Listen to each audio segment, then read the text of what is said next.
Hey crew, it's Pitt and I'm back with some more Esoterica. Today we are diving back into the works of Charles Haanel. This is the Master Key System, Part 3. We are reading aloud and discussing as we go along the various points that are brought to light by the text. It's not the format for everybody, but some people seem to find enjoyment from it, so you are more than welcome to tag along as we continue our exploration. Before we begin, however, if you are unfamiliar with me, any of my unconventional beliefs, or if at any point in time I lose you in the terminology, there are a variety of playlists linked in the corner above, the box down below, along with the original source material, so that you can get a better understanding of why I say the things that I do. With that being said, we are going to dive in and continue our exploration with Part 3.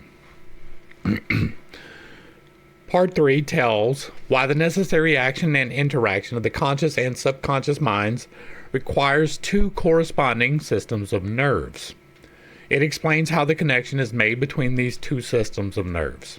It explains and tells of a central point in the body for the distribution of energy, how this energy is distributed, how the distribution of this energy gives the individual pleasant sensations, how the interruption of this distribution brings discord, inharmony, and lack and limitation of every kind. It tells of an archenemy which must be destroyed and tells how to destroy it. It tells what determines the experiences in life with which we are to meet and why these experiences are under our own control. One enthusiastic reader says of this part, "This document, in my opinion, is the greatest single document beneficial to mankind ever written in the history of the world. It is the first time that I have come to a true understanding of the silent powers that dominate and determine one's success." This will be an interesting one because if you were unaware, I talk about the manipulations of energies all the time. There are 7 internal chakras and 1 external chakra through which you can take some measure of control of the Holy Spirit through the use of your soul for the benefit of your temple. And so it is going to be quite interesting to me to see how he describes this. We have already talked about that in part in a couple of the other videos, and we're going to see exactly how they break it down here. Introduction, Part 3. You have found that the individual may act on the universal, and that the result of this action and interaction is cause and effect.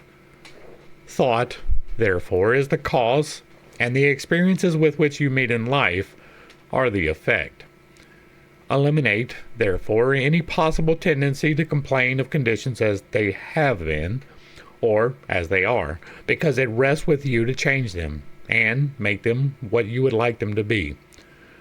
Direct your efforts to a realization of the mental resources always at your command from which all real and lasting power comes. And this is true, right? Mental alchemy, as you can go back to the Ancient Lore playlist, and we talked about it in the Trismegistus part of that, is the ability to take whatever circumstances happen and to rise above them, to understand that there will be, according to one of the 8 laws of creation, the law of momentum, both ebbs and flows in life. Sometimes there is benefits and sometimes there are detriments, and both of those will happen regardless of what you do. What you get to do is determine whether or not that is going to affect your outlook. If you wake up every single day and you're like, man, I hate my job, I don't want to go to work, then you're going to have a miserable day every single day. But if you wake up and say, today is a new opportunity, I'm going to see what opportunities await and I'm going to take advantage of them, then you're going to have a better day. And if you wake up and you say, today is going to be an amazing day, regardless of what happens to me, it will. Regardless of what happens to you, if you can train yourself to find the good in whatever the lesson happens to be, then you will be a happier person. You will rise above. Your vibratory levels will come up. You will be better than you were. But that is not a natural thing. That is indeed the opposite of what the world tells you. The world is out here to hold you back in great part, right? When we were children, like for us here in America, at least around my age and younger, education was seen as something to make fun of. If somebody was good at school, they were a nerd. They weren't part of the clique. They weren't part of the club. They were nerds and they were excluded because they wanted intelligence. That is a negative thought pattern. We were told adults don't run, adults don't play. And so we look at exercise in a detrimental fashion, even though that is the best thing that you can do for your temple, right? You can guard what you put into your temple, and you can burn off the things that you put into your temple. You can shape and affect change in your life through the use of your temple. But society has us convinced that that's a weird thing. You're a gym bro? How dare you? That doesn't mean that you need to spend all day in the gym, but you should be doing exercise. These are negative thought tendencies, right? I can't run. People will think I look silly. I can't express myself. Somebody will judge me. That I can't is a negative thought pattern. I can't because the government holds me back. That's a negative thought pattern. I can't because my melanin is the wrong shade. That's a negative thought pattern. I can't because I'm autistic. That is a negative thought pattern that is almost certainly untrue. These negative thought patterns will hold you back. If you can change those negative thought patterns into positive thought patterns, then you will affect change in your life, and that is mental alchemy. There are steps that you can take. The Infinite Integrations playlist will walk you through a great number of them. You should definitely check that out. Persist in this practice until you come to a realization of the fact that there can be no failure in the accomplishment of any proper object in life if you but understand your power and persist in your object. Because the mind forces are ever ready to lend themselves to a purposeful will in the effort to crystallize thought and desires into actions, events, and conditions. Whereas in the beginning, each function of life and each action is the result of conscious thought, the habitual actions become automatic, and the thought that controls them passes into the realm of the subconscious. Yet, it is just as intelligent as before. It is necessary that it become automatic or subconscious in order that the self-conscious mind may attend to other things. The new actions will, however, in their turn, become habitual, then automatic, then subconscious, in order that the mind again may be freed from this detail and advanced to still other activities. When you realize this, you will have found a source of power which will enable you to cope with any situation in life which may develop. Part 3. The necessary interaction of the conscious and subconscious mind requires a similar interaction between the corresponding systems of nerves. Judge Troward indicates the very beautiful method in which this interaction is effected. He says, the cerebrospinal system is the organ of the conscious mind, and the sympathetic is the organ of the subconscious. The cerebrospinal is the channel through which we receive conscious perception from the physical senses and exercise control over the movements of the body. This system of nerves has its center in the brain. That the cerebrospinal system is where manifestation resides, right? That is where your chakras are. They start at the base of your spine, that is the base, and they move up to the reproductive systems, which are the sacral, and it goes to the digestive systems, which are your solar plexus. It moves up to the circulatory system, which is the heart. It moves into the vocalization centers, which is the throat. It moves into the conception centers, which is the third eye, and it moves all the way up to the crown, which is the receptive center for the divine inspiration. But they are all attached to the cerebrospinal system. The third eye in particular is the pineal gland. It is something that you can activate. There is no amount of fluoride in the world that can prevent that from happening. You have the ability to move your consciousness and the light associated therewith up and down this system, all the way, from the bottom to the top. You can go all the way to your feet, but that is part of the base. You can go external from your crown. That is part of the crown. You can go all the way out to your fingertips. That is part of the heart. The divine is outside of you. It is fed through the heart and part by the crown and the bottom and the base. But you can take charge of this system. That is what we talk about in the Infinite Integrations playlist. That is pulling through your stack. That's what I call it, is the stack. But it moves through the spinal column. Not necessarily through the cord, but through the fluids that surround the cord. The sympathetic system has its center in a ganglionic mass at the back of the stomach known as the solar plexus. It is the channel of that mental action which unconsciously supports the vital functions of the body. And that is one of the points, right? The solar plexus is below the heart. That means that it is part of the lower base, right? Base in that context is different from the base, right? You have base, the sacral and the solar plexus make up the earthly parts, the lower, the as below. And then your throat, third eye, and crown make up the upper parts, or the as above.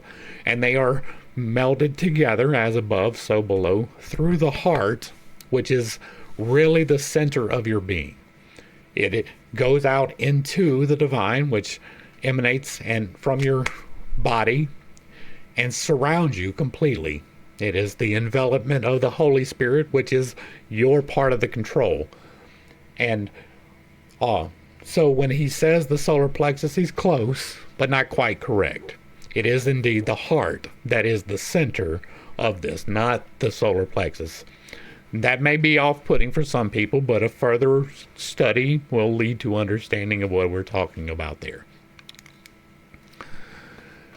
The connection between the two systems is made by the vagus nerve, which passes out of the cerebral portion, the cerebral region, as a portion of the voluntary system to the thorax, sending out branches to the heart and lungs, and finally passing through the diaphragm.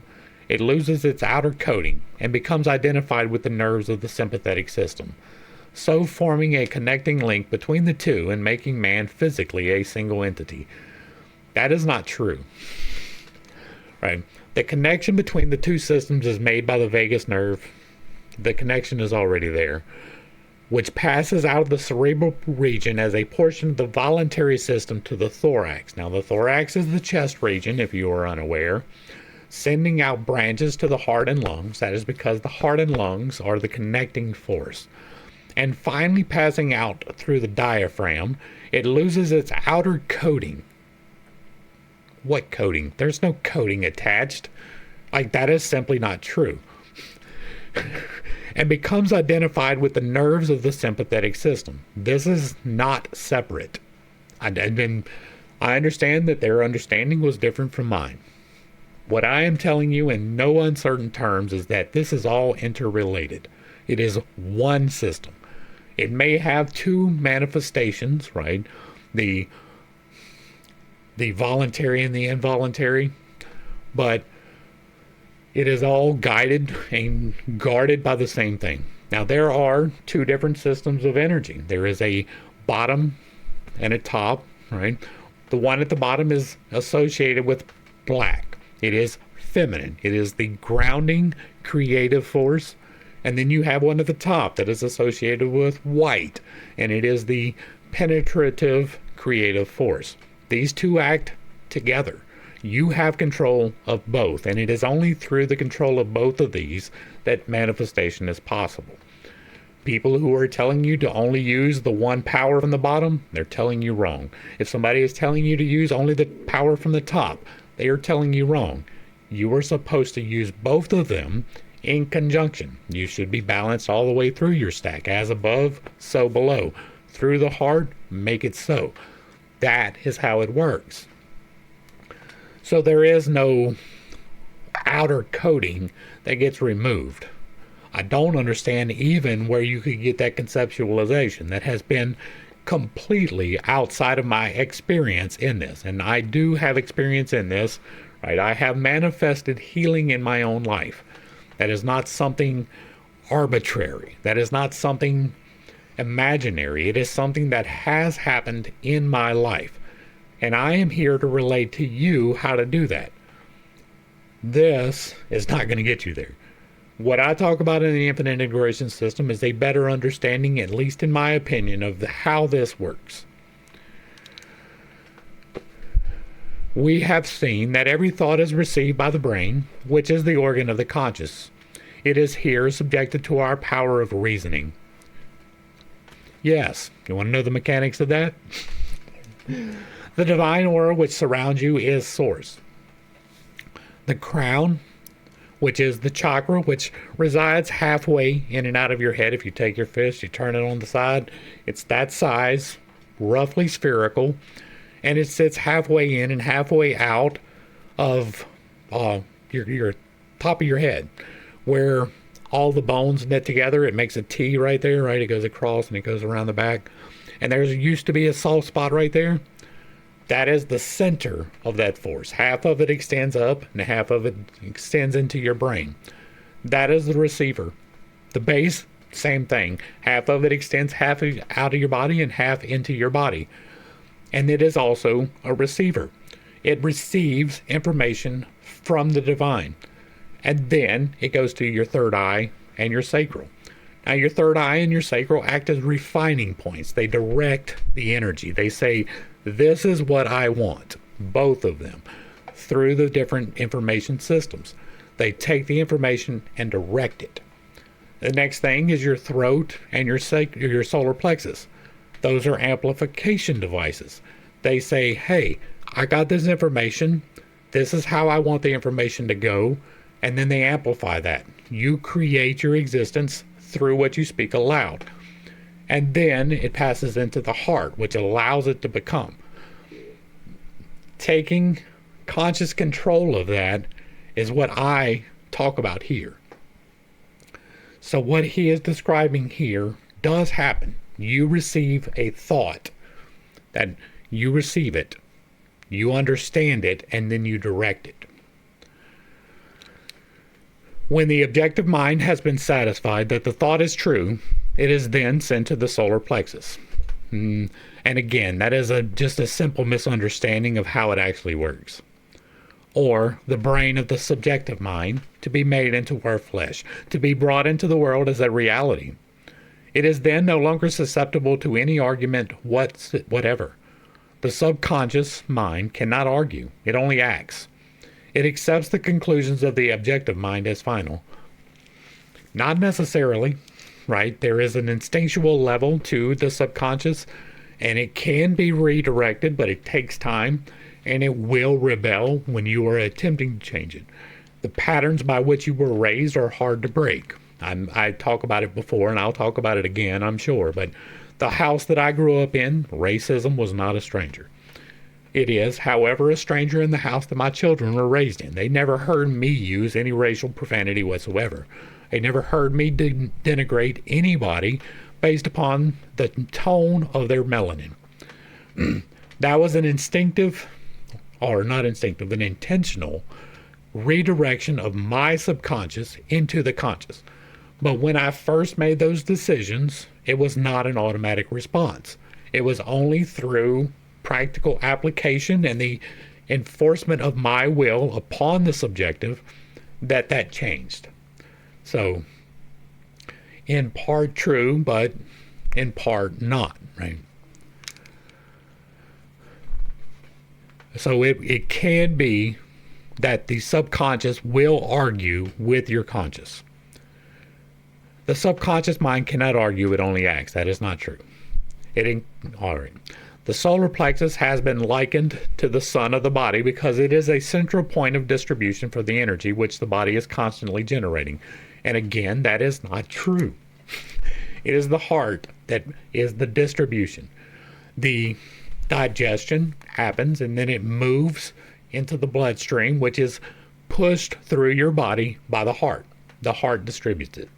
The same is true with your lungs, right? And the oxygen dispenses to your blood, and then your blood dispenses it to the rest of the body. That is through the heart. This is simply logically inconsistent. This energy is very real energy. And this sun is a very real sun. And the energy is being distributed by very real nerves to all parts of the body and is thrown off in an atmosphere which envelops the body. That is true. Right? He is just wrong on the mechanics of it. And that's completely understandable. Like, most people have not spent the time that I have to figure out the mechanics. I promise you. But it is true, right? This energy, that is real. The sun that unfolds is real. When you go into meditation, you can sit in a dark room. And once the light unfolds, it is blinding, even in a dark room. That is the sun appearing to you. Wherever you happen to be in your stack, they doesn't necessarily, like, the thought somewhat resides in the third eye, but you, as a consciousness, kind of don't. Most people reside in the heart or lower in their stack, naturally. It is part of the baser nature. You have to, through effort, bring yourself higher. When you are looking through the lens of anger, that is lower. If you are looking through the lens of judgment, that is lower, right? And that is external judgment, not internal judgment. When you are looking at someone and you are judging them, that is a lower base feeling. It is not from the upper, it is from the lower. You can change where your consciousness resides. That is part of the raising of your vibratory patterns. But until you do so, you probably reside in the heart. If you are just a normal person, if you are if you're one of the people who are truly seeking, then you're maybe as high as your throat, but it's probably in the interaction between the heart and the throat.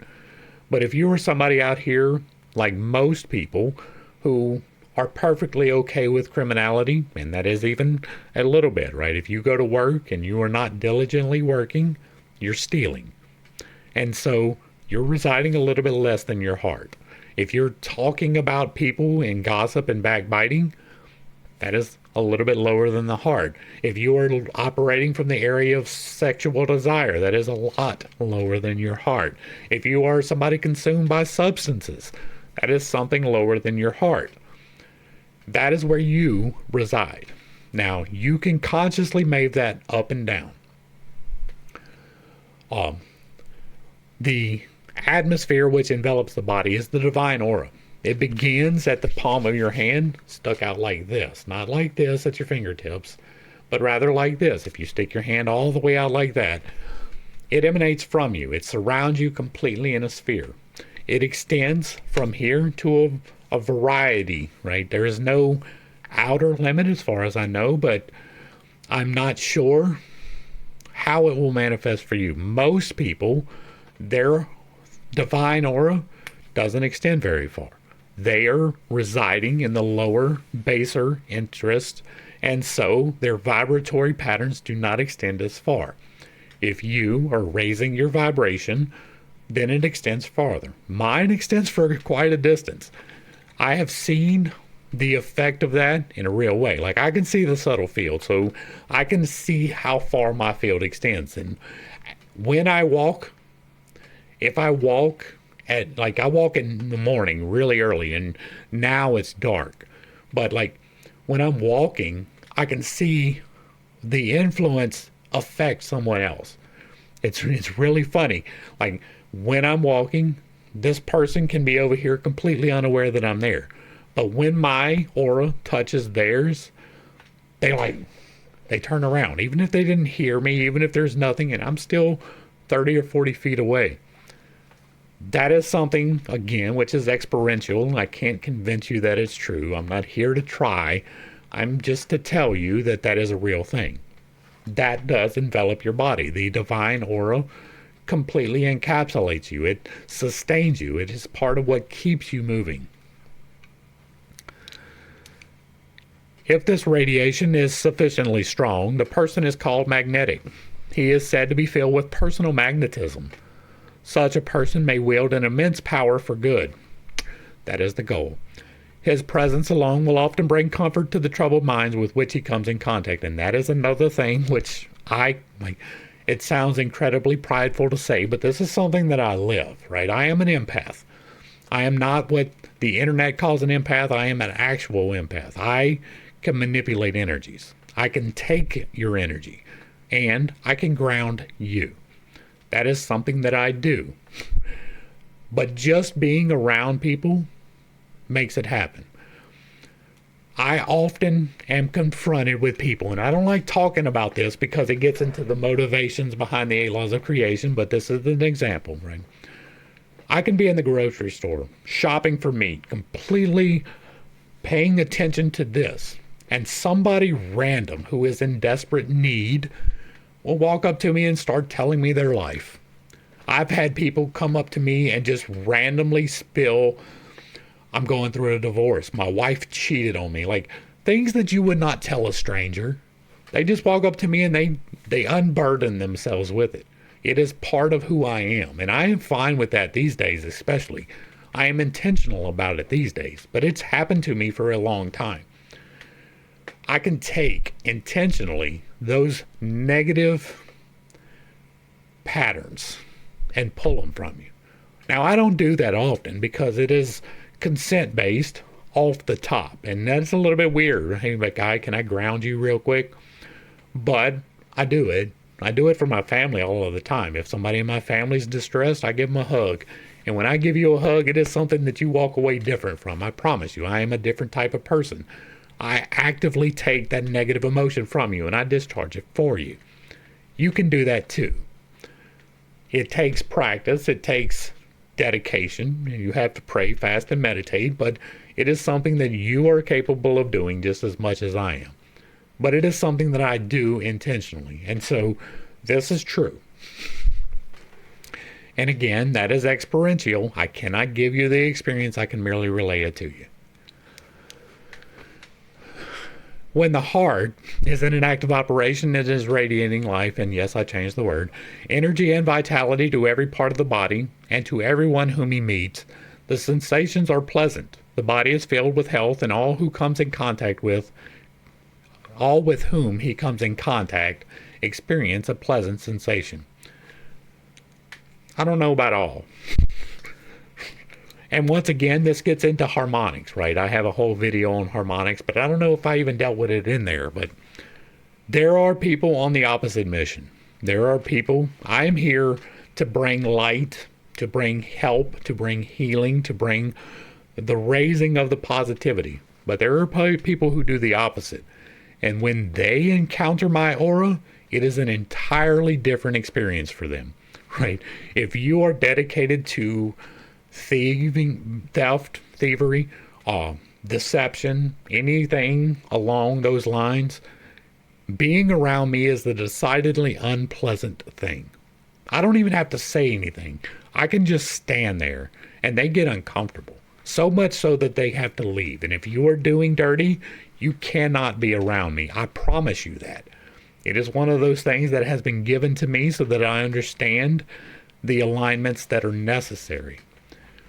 But if you come around me and you are not aligned, you will remove yourself, right? If I don't leave, you will. And that is just a fact. That is something that happens repeatedly. If you are aligned towards negativity, you cannot exist within my aura. It really makes you uncomfortable.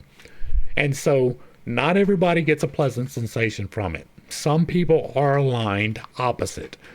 That is part of nature. That is part of the law of returns. That is the pendulum swinging. Both good and bad are part of life. And so not everybody gets a pleasant experience out of it. And it's not because of, well, it is because of me, but it's not intentional. I don't try. I can merely be who I am. And the more I embrace that, the more pronounced the effect is. And so these days, like, it's really funny to watch. Like, I wish that I could show you the things that have happened. Like, people just like, it's wild. If there is any interruption of this radiation, the sensations are unpleasant. The flow of life and energy to some part of the body is stopped, and this is the cause of every ill to the human race, physical, mental, or environmental. I won't argue with that.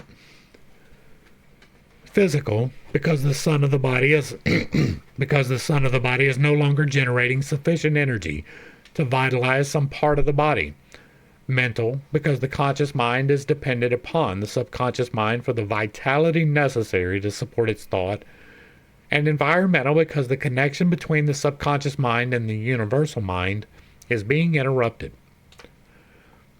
The solar plexus, the heart, is the point at which the part meets with the whole, where the finite becomes infinite, where the uncreate becomes create, the universal becomes individualized, the invisible becomes visible.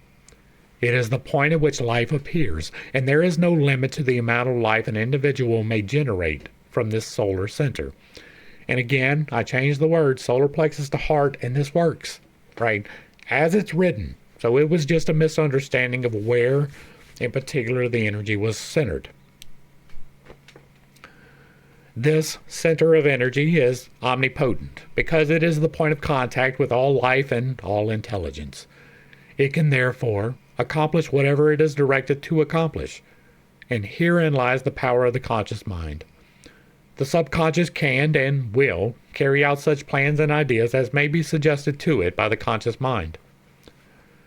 Conscious thought, then, is master of this sun center, from which the life and energy of the entire body flows. And the quality of the thought which we entertain determines the quality of the thought which this sun will radiate. That is in large part true. And the character of the thought which our conscious mind entertains will determine the character of the thought which this sun will radiate. Again, true. And the nature of the thought which our conscious mind entertains will determine the nature of the thought which this sun will radiate, and consequently will determine the nature of the experience which will result. And that is in large part true simply because there are lessons that you learn that are the opposite, right? Not every experience is going to be a pleasant one. Not every lesson is going to be great. Sometimes the lesson is grief. Sometimes the lesson is pain. And so those things will happen regardless of what your thoughts are. Now, how you respond to that is within your control. You don't get to choose the circumstances all of the time, but you always get to determine your response to the circumstances. And that is the more important part of that. I cannot keep my glasses clean today. It is evident, therefore, that all we have to do is let our light shine. The more energy we can radiate, the more rapidly shall we be enabled to transmute undesirable conditions into sources of pleasure and profit. The important question, then, is how to let this light shine, how to generate this energy. Now, I've already given you that, but we'll see what they say. Non-resistant thought expands the heart. Resistant thought contracts it. Pleasant thought expands it. Unpleasant thought contracts it. Thoughts of courage, power, confidence, and hope all produce a corresponding state, but the one arch enemy of the solar plexus, the heart, which must be absolutely destroyed before there is any possibility of letting any light shine, is fear. The enemy must be completely destroyed. He must be eliminated. He must be expelled forever. He is the cloud which hides the sun, which causes a perpetual gloom. Yes and no, right? There are people on the opposite mission, and they get to have their aura too. That is part of it, right? There is the positive and the negative in all things. You can exude a negative aura. I'm not versed in that because when I probably had that, I wasn't aware of it. It wasn't until I became aware of it that I was able to change my thought patterns and thereby make my aura do the things that it is doing. But even way back when, the aura was still there. It just had different effects. It is this personal devil which makes men fear the past, the present, and the future. Fear themselves, their friends, and their enemies. Fear everything and everybody. When fear is effectually and completely destroyed, your light will shine. The clouds will disperse, and you will have found the source of power, energy, and life. Now, this fear, right, is not the instinctual fear of danger. That is something which you need to retain. It is the fear of new. It is the fear of change. It is the fear of something different.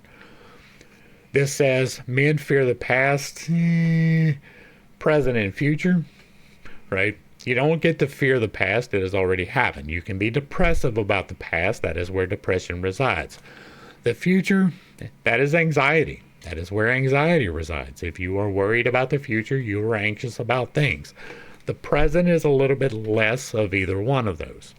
You can be depressive in the present, and you can be anxious in the present, but if you are being depressive, it is probably about something that has happened, and if you are being anxious, it is probably about something that will happen. And so you cannot completely remove those fears. You can, however, rise above them. You can recognize them, you can assimilate them, and you can turn them into a source of power. It is a process. It is not immediate, and it is something that you will have to practice. In order to get over depression, you have to walk through the causation of the depression. You have to understand what happened, honestly, both your part and the other person's part. And then you have to accept it. You have to work through it. The same is true with anxiety. There are things that may happen. Well, they haven't yet. You have to learn to identify the most likely thing that will happen. And the key to getting rid of anxiety is to have a plan. This thing may happen. This is the most likely thing to happen. And here's how I will respond if that happens. And then when you make that plan, let it go. Don't think about it no more. That is hard. That is a mental discipline process. Make your plan, and if it happens, then you deal with it. But if it doesn't, and it probably won't, then you don't have to deal with it. But you had a plan ready. That allows you to let go of the anxiety.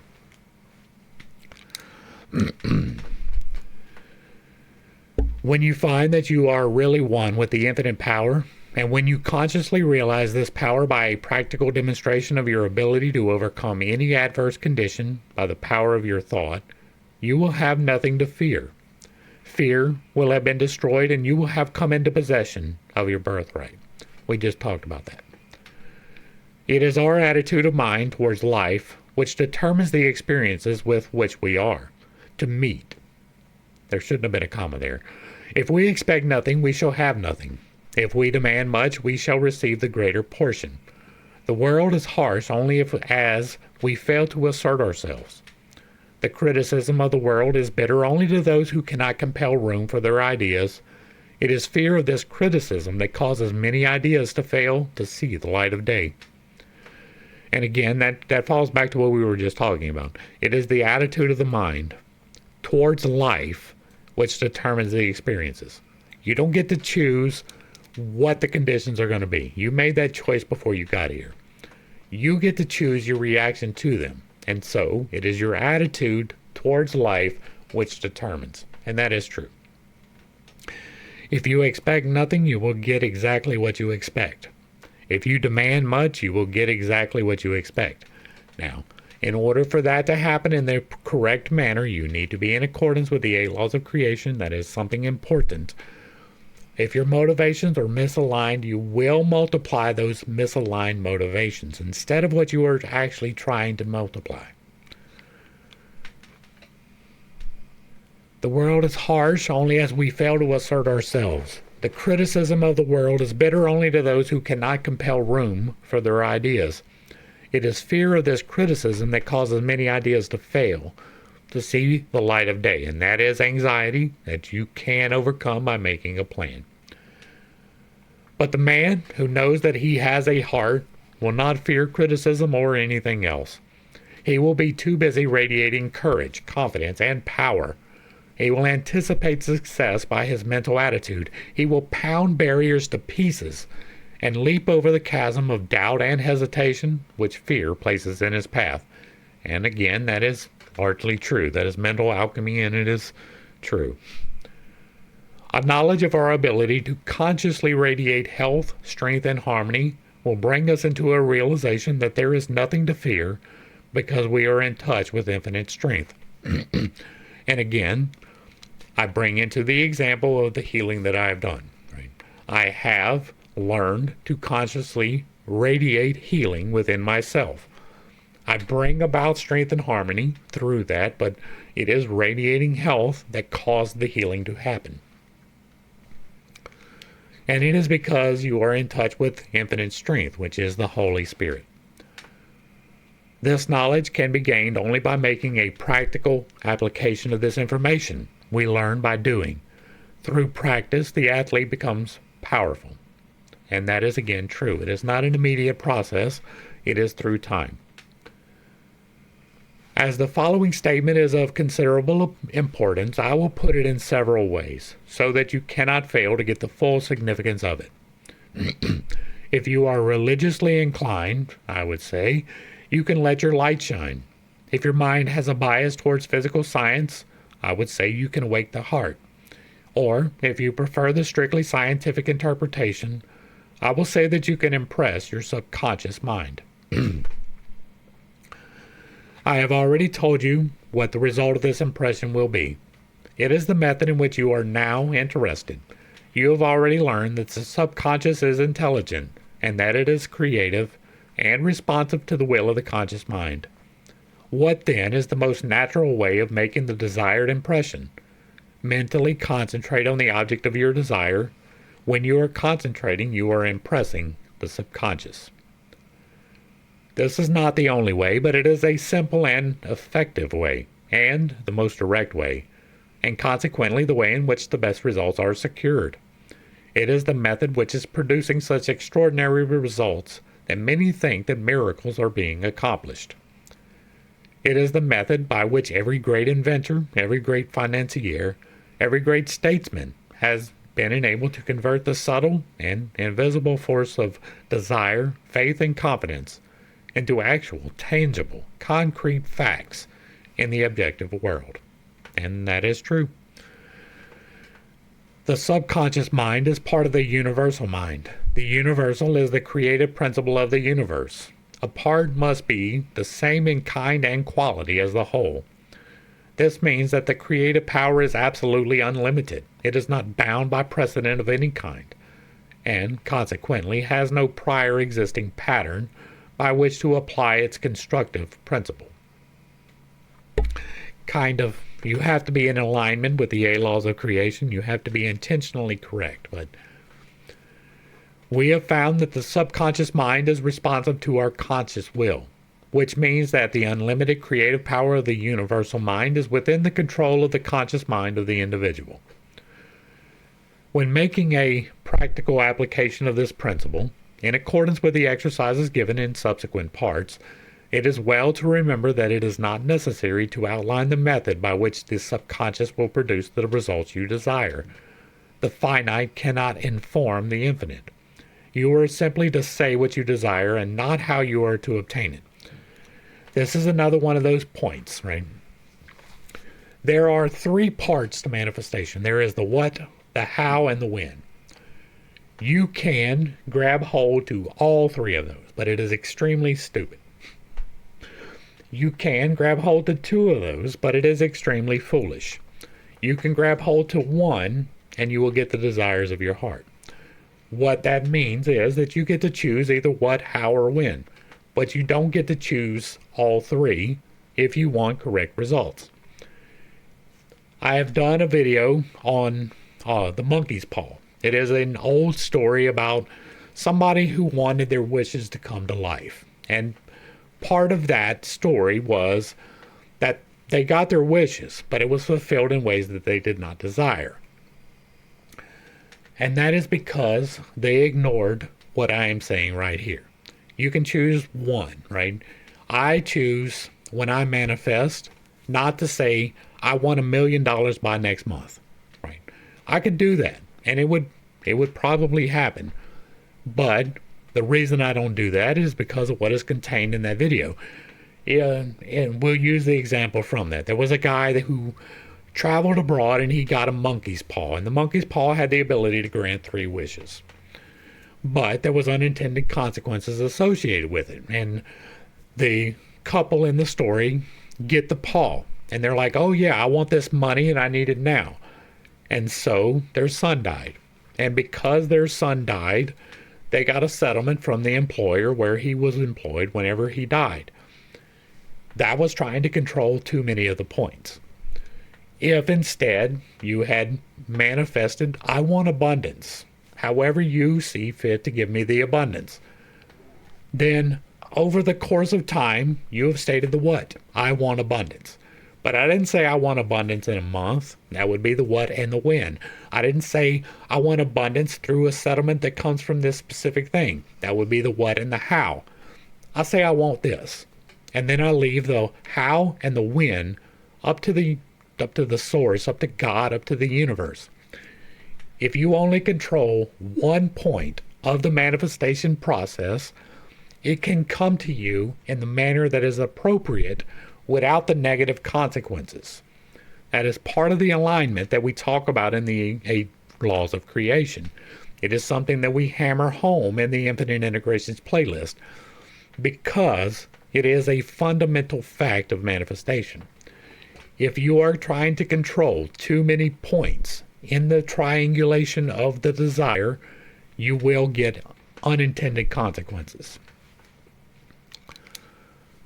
And so when he says to say what you desire, that is true. Not how you are to obtain it. That is true. Or you can say, I want this specific job, right? You can say that. But you don't get to choose when you get it. You don't get to choose how it comes about. You just get to say the thing that you want, even if it's in specificity, right? You can say, I want $1 million. Now, saying that puts the intention onto it, right? This is what I want, $1 million. You don't get to say, I want $1 million because of this particular job. It will not happen if you do. You are the channel by which the undifferentiated is being differentiated. And this differentiation is being accomplished by appropriation. It only requires recognition to set causes in motion, which will bring about results in accordance with your desire. And this is accomplished because the universal can act only through the individual, and the individual can act only through the universal. They are one.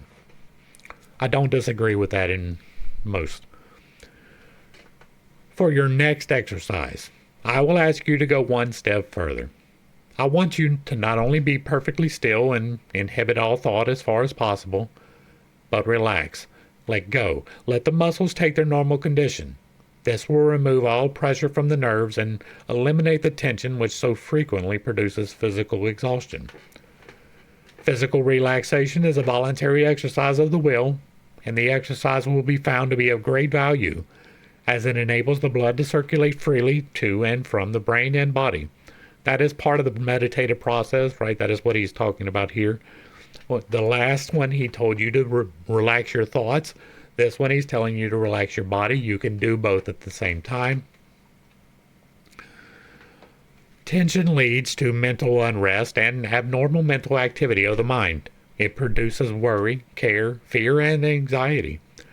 Relaxation is, therefore, an absolute necessity in order to allow the mental faculties to exercise the greatest freedom.